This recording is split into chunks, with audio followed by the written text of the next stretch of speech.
Jeff Crippen, thank you so much for joining us on the Planterness podcast today. Thank you. Thank you for inviting me here.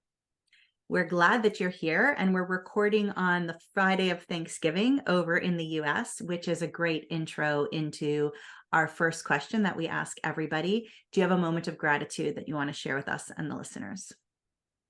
So many things to be grateful for, but it just went out for a walk with my nephew and sister and brother-in-law, and just, it's a little cool here, but just the sunshine was out, the fresh air was there, leaves are falling. So just a beautiful moment to just spend a little time in nature and with family. So that's top of mind right now. I think those are two different areas that sometimes people forget about for their overall health. They think about doing it as a luxury, but they don't think about doing it as a necessity as important as drinking a glass of water every day, or 8 of them. Yeah, I think you're 100% right, Shoshana, because there's such a increased importance put on what is tangible or what can be touched in medicine. Like if it can be measured or it can be touched, it is emphasized. So what's consequently de-emphasized around that is what can't necessarily be measured or felt. And some of those changes are kind of get into those intangible aspects of health. So I think that's absolutely right. Like it's an overemphasis on, or a big emphasis on things like blood work and things like that, which is obviously fantastic and you get a ton of information on it. But things like gratitude that you started this podcast with, things like going for a walk, things like fresh air that aren't quite as tangible really get overlooked. And as the weather gets colder, I feel like more people forget to go outside and take that walk, and they really should, because there's so many benefits to it. Yeah, exactly. Yeah, you could look at resetting the circadian rhythm, helping sleep, which I've heard you guys talk about a lot on your podcast, which is great. Obviously, the fresh air is great for lungs. You had someone on here talking about cancer last time, talking about the benefit of just going for a walk and dropping your risk of recurrence of cancer by 20% just by walking, right? Forget running or doing something more strenuous. So absolutely. The list just go, with that in the healthcare circles, there's side benefits, right? In the medical system, there's side effects, right? But in the healthcare side, there's side benefits. So we could spend a while listing those things, but they're really quite numerous. Like he did his homework. Yeah. He knew our past episodes. We love that. We love that. Do you want to tell us a little bit about how you got into more, I hate calling it the alternative lifestyle because I think that this is the lifestyle, but other people think of it as a holistic lifestyle or alternative lifestyle. How did you find that? Yeah, sure. And I'm with you, Shoshana, because it's actually a lot more traditional and based in tradition than what's considered the traditional medical system, right? So that's why in the book, I refer to it as allopathic, which means against disease, because it's that same idea. We have to reframe or be careful of the words, or just be aware of those words. So yeah, absolutely. How I got into this was basically just frustration and just years of feeling like I'm banging my head against the wall. And how that manifested was when I was 6 years old, I started to get headaches, and they got progressively worse. And I did what I knew to do, which was little, but my parents knew to do at age 6, which is go to the pediatrician. And you take a drug, and then they give you ibuprofen, and then you give you a children's Motrin, and then you get adult doses at like age 7. And then I'm taking prescription medications, and all the while the headaches getting worse and worse. And, eventually the headaches got so bad and they weren't responding to pain relievers. The doctors were concerned about a much more sinister cause, as in a red flag kind of symptom. So they did a CT. I found in my CT scan of my head, found a mass, and then had to do an MRI to determine what it was. It turned out to be what's called a benign arachnoid cyst, so a congenital cyst, or there from birth in my brain, and they talked about doing brain surgery for it. And then I remember, meeting with the surgeon. His name was Dr. Wolf, when I was maybe 7 or 8 years old, and he told me he didn't want to do brain surgery. And I remember feeling, in all my, ignorance of 7 or 8 years old, feeling disappointed. Right? Because I was so indoctrinated in the medical system, which if there's a problem, you find it and you cut it out and then you're healed. Right? That was kind of that. So anyway, that's what I was hoping for. And then he said they couldn't do that. And so I spent another 8 years kind of looking for answers. At its worst, I had a headache for 2 years. So every moment, every day, nonstop for 2 years. And lots of doctors had drugs to give me. They had an answer, but nobody could tell me the cause. And even at that age, so I'm now getting into my early teens, it's like how can you have the solution without knowing the cause? Like that part right there never fully made sense to me. So how I got into this was basically frustration through going through all of that, right? So 8-10 years. And just at one point, it got pretty dark for me. And maybe some patients with chronic pain can release, but like when you're in the middle of a 2-year headache, I decided I'm not going to go on living like this. I didn't really define what that meant, but other than I'm going to figure this out or else. And I didn't really think about the or else, but it was like something's got to change. And, you know, kind of my journey started when everything I knew stopped working or everything I knew up to that point stopped working. So that's kind of how I got into this, trying to solve this for myself. How did you solve the headaches? Yeah. So great question. So the first thing I did was, so I rebuilt the body basically from the ground up with whole food based nutrition. And one of the first things I did was cut out all sugar and all dairy from my diet. Just realizing those are some of the most inflammatory things that can be put in there. This was 99 when I did this. So now if I work with the patient, probably the other major inflammatory foods would be wheat, and soy might be on that list as well. At least most of the soy we get in the U.S. was genetically modified, non-fermented, and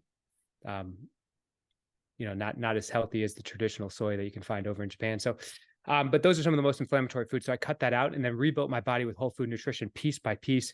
And one of the key organs that supported for me was the adrenals and was the heart.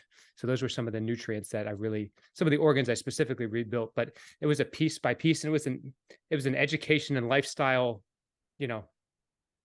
elementary school course or master course on figuring out what does it take to actually create health. Because one of the things I like to think is you can't be sick and healthy at the same time, right? Seems like pretty self-explanatory. So you can either worry about getting rid of the sickness, or you can actually do the things to create health. So that was my journey of what actually does it take to create health. And as I did that, by definition, I was getting less sick. So it was a journey. It took years, and but it was a progressive, steady state upward, and lots of learning and discoveries to that way. But that's what I did. Rebuilt the body from the ground up. I'm a chiropractor and naturopath now, so I use a lot of nutrition, use chiropractic to help that, and kind of using that as a gateway into the natural world, which can include some homeopathy, some herbal nutrition, as well as exercise. So it's so great that you were able to take your own power, right? Take your health into your own hands, concentrate on health, and make all that progress. I'm really interested to know, when you decided to cut all sugar out, how old were you? 13. So I was 13 years old. It was no sugar and dairy. And so I remember looking in the doctor's, eyes, or talking to him, and said, "So what's left?" Like that was my answer to what that, I just had no idea. And this is 99. So like, as I started going to those things, it's like, I'm trying rice milk, and I'm going to the health food store, which is like the weird store with the place in With the town. hippies. And, yeah, exactly. And I'm 13, so I barely know any of this. Like I can't even drive yet. And most of the health food at that point tasted horrible. Like it's come a long way in 25 years, because there's a lot of stuff that tasted like cardboard at the beginning of that journey. But you just start learning, and you start looking at ingredients, and you just start looking at oils, and you just start going through that education process. And I remember I have 3 sisters. So I have my parents, and so there's 6 of us in the house. And, my mom was great and really supportive. But at some point she was like, I've got 6 kids. We're going to 3 or 4 different schools at certain points. And she says, I'm kind of making one meal. And I hope you can eat it. And there's days I could, and there's days I couldn't, which meant you learn to cook, and then eventually learn to grocery shop. And you can just kind of all of those steps through that process. But it all started at 13 is when I cut out all sugar and all dairy. Wow. And that really got you looking towards a career in healthcare as opposed to disease care.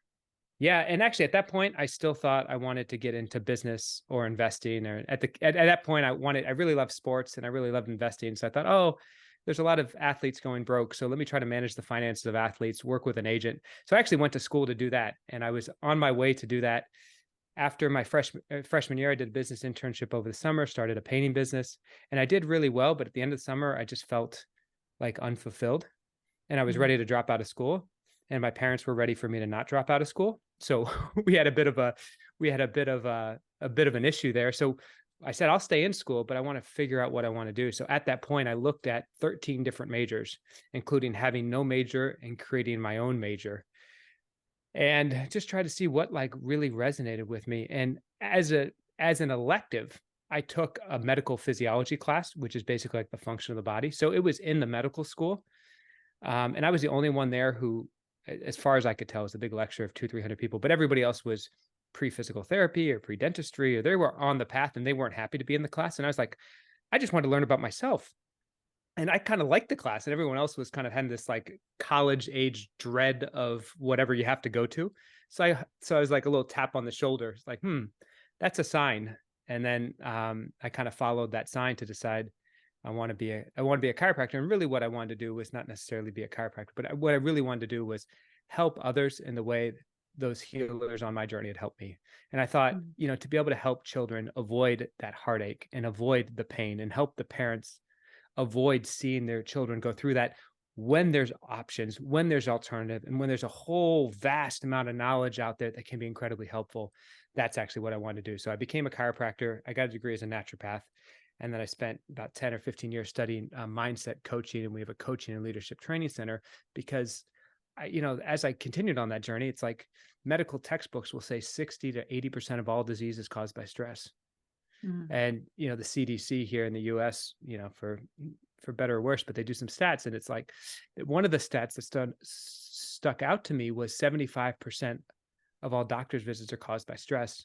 So as I was learning that, I really had to look myself in the mirror and said, okay, so you wanted to get into this to help people live a better life. Well, there's things beyond nutrition, right? So that kind of launched me into the area of stress and coaching and mindset coaching and training people in that area. So that it's kind of an evolution of the journey. But all of that started from wanting to drop out in college and then deciding not to, and kind of exploring different paths on the way. Well, we're definitely glad that you didn't. And you talked about stress, and I know you have your book, Timeless Youth. And and as we get into stress, I was wondering if your interest in sports helped inspire your pillar of Olympic strength principle. Yeah, so that's good. So so thank you. So the book is Timeless Youth, right here, basically the 5 truths of transformational wellness and holistic healing. And what that is are the principles, because like I said, you can't be sick and healthy at the same time. Oftentimes health is defined, at least in the US and a lot around the world, as the absence of symptoms. Meaning if the doctor can't diagnose me with something, I'm healthy. But there's a huge chasm between no symptoms and truly healthy. And then the issue becomes, if we can't define health, how do we get there?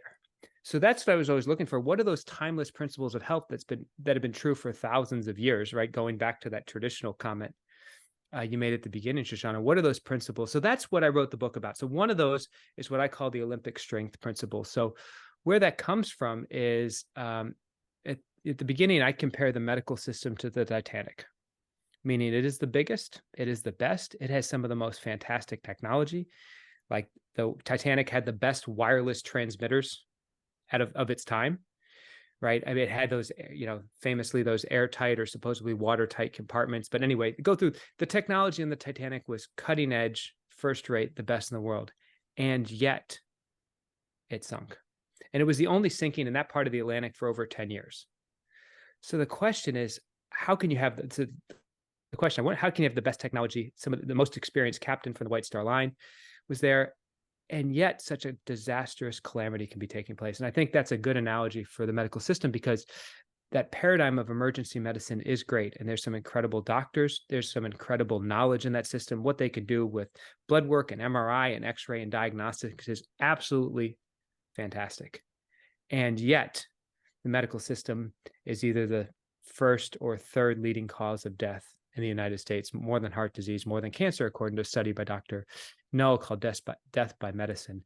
So how could you have all of that knowledge and be so misused, right? Because we have the stats telling us, hey, this thing's sinking. But we know objectively, there's some great people in the system. There's some great knowledge. There's some incredible technology. So I compared the Titanic, the medical system, to the Titanic. So the Titanic had 2 sister ships. One of them was the Olympic. So the Olympic actually came before the Titanic. And as the Titanic, as the Olympic was going through port one day, it actually hit with another boat. And they did some repairs on the boat and actually made it stronger. But as a result, after the Titanic sunk, they retrofitted the Olympic and the other sister ship of the Titanic with a double hull. So they made the hull stronger. Imagine putting a hull on the outside of the hull. So if one rips, you're still protected on the other.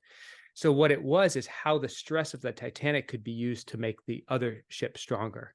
And I thought that was a great analogy for the body, because stress can make us stronger if it's done the right way. I mean, that's what our immune system does, right? When we're exposed to pathogens, it gets stronger. That's one of the best things about physical weight-bearing exercise, right? It's called Wolff's Law, which the single most important nutrient for osteoporosis, I'd say, is not calcium or vitamin D. It's actually exercise. It's that stimulation. It's that trigger for the body to say, hey, we need to clean this up. So that principle is about, that chapter goes into stress. And obviously there's, and I'll give you one more story on that. There's a lot of potential negatives from stress, but there's also there's a way to use stress to make us stronger.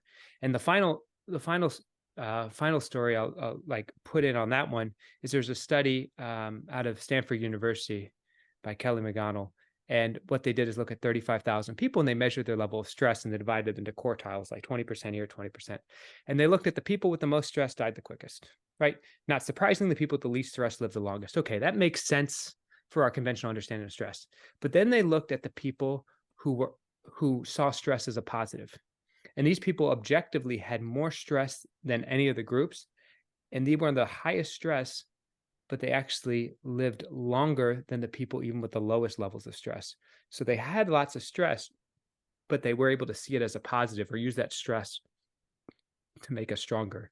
And I think the analogy of how we can apply that is we all have stress in our life. It could be the stress of kids, could be the stress of work, could be the stress of coaching, could be the stress of whatever. The question is that stress in service of what we love? Is that stress on our purpose line, on our mission line, right? And if so, that stress can actually be a positive. It's better to be growing, as you talked about, as growing, working, helping others. But if we can do that in a way that's congruent with ourselves and have stress towards our goals, then we can actually have that stress, but actually it can make us stronger, and we can actually live longer than those with the least amount of stress.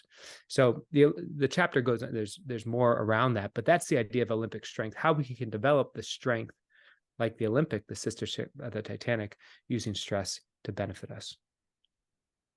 And I think it's an important point, because a lot of people don't realize that there is positive stress, and that you could stress yourself in a way that is going to help you. And they think, oh, it's stress, I got to stop that. I got to avoid stress at all costs, no matter what kind of stress it is. And it's such an important point that we actually do need stress in our lives, and we can use it in a positive way to make things better for ourselves.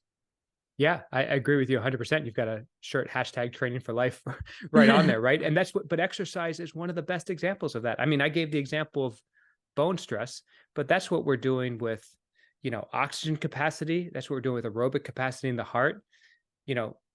Erythropoietin, which makes more red blood cells, is secreted by the kidneys in response to the stress of low oxygen level or increased oxygen demands.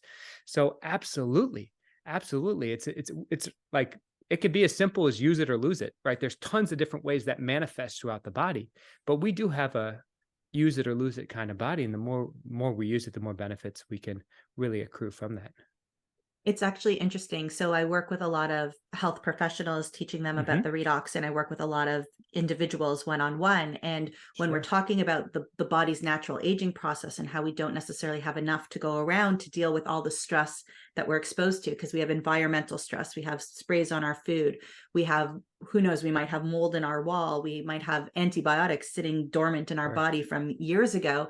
And then I say, and there's stress from every day too, for example, exercise, and their face kind of goes, wait, stress? And it's, you need to, oh, what's his name with the egg and the coffee? Do you know what I'm talking about? When you boil the egg, right? When you boil the coffee, make coffee. When you boil the egg, you're making it harder. You're changing the state through the stress, but it's how you see it. So here's my question. Yeah. If you could live longer by having a positive attitude about stress, are you living more healthfully? Are you enjoying quality of life more throughout that too? Because if you're not going to enjoy quality of life, a lot of people would argue, well, I'm not really going to sign up to stay alive longer if I'm incapacitated. Yeah, for sure. That's the difference between lifespan and health span. So yeah, absolutely. We want not just lifespan, but we want the quality of those years or health span. Absolutely. And I think the answer is yes, because there's some good research on people who found a sense of purpose, people who are doing what they love to do. I mean, one of the things that comes out of the book Blue Zones was that idea that one of those 10 principles that Dan identified in that book was those having a sense of purpose. And it's interesting, 7 of those, I know there's 9, excuse me, there's 9 principles in that book, and 6 of them are non-physical. Like 3 of them have to do with basically diet and exercise, right? Move, largely plant-based. And there's one other that was food-based, but most of them were sense of purpose, eat until you're not totally full, have a spiritual, being part of a spiritual community, right? Have a good group of like-minded friends, right? So you really see that predominance of that spiritual or emotional part of health that I think is missing there. So yes, I think having that stress, but doing it towards a purpose, towards a goal, which often entails being of service to others in some ways, I think is absolutely a recipe for health span and lifespan. Because ultimately, as we age, and this is what you see with, what happens at retirement for a lot of people, right? Life changes.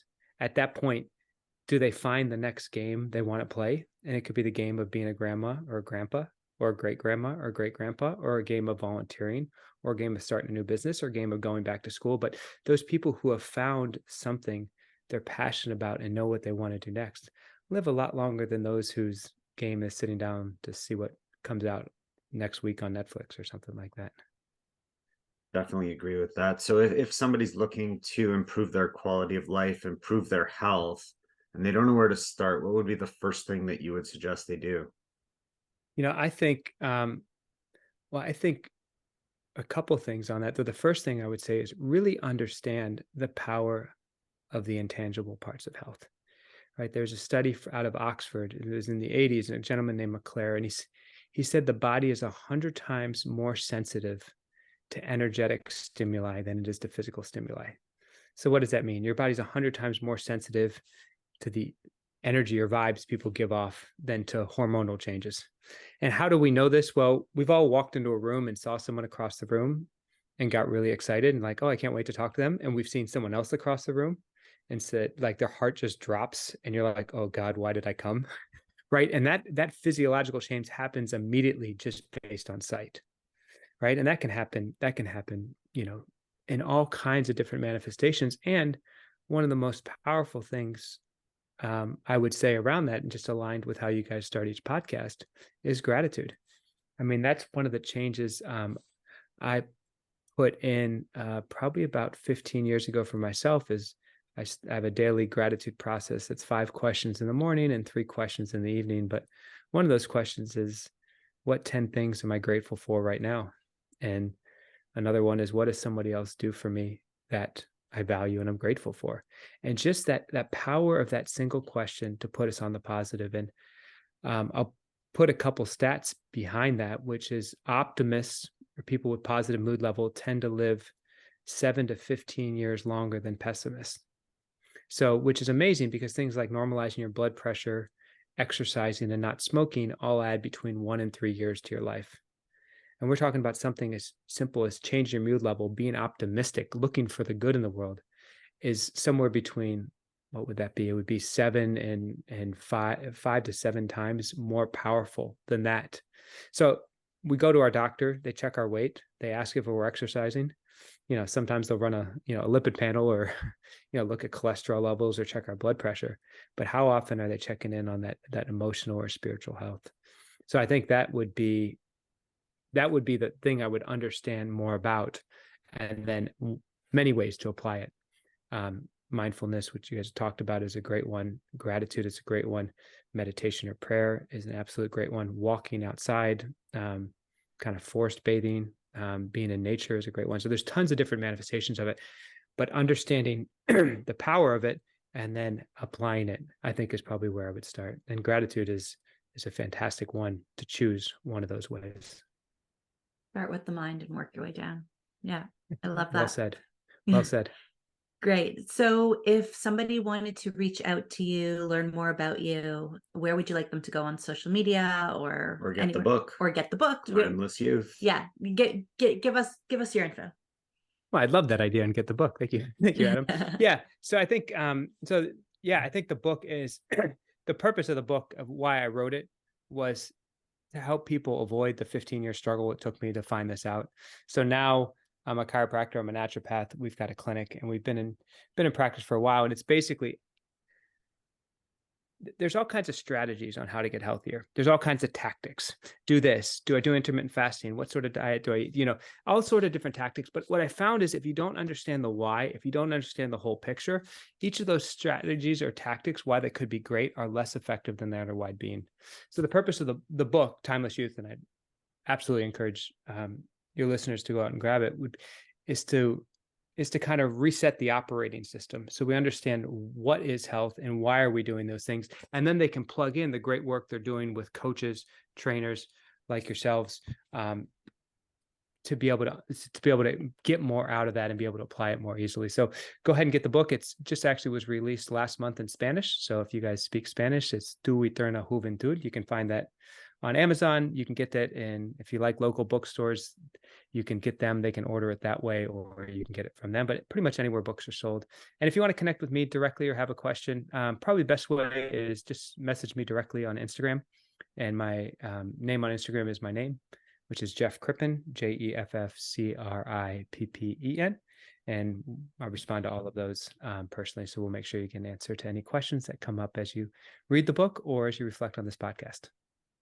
Well, thank you so much, Dr. Jeff. We're very, very happy to hear you speak today, to hear your expertise, to hear your wonderful life journey. And we really do hope that people reach out and grab themselves a book. Thank you so much for being on the Plant Trainers podcast today. And of course, we'll link to everything you just mentioned in the show notes at planttrainers.com, so people could check it all out. So thanks a lot, Jeff. Awesome. Thank you so much, Adam and Shoshana. And thanks for all the good you guys are doing in the world as well.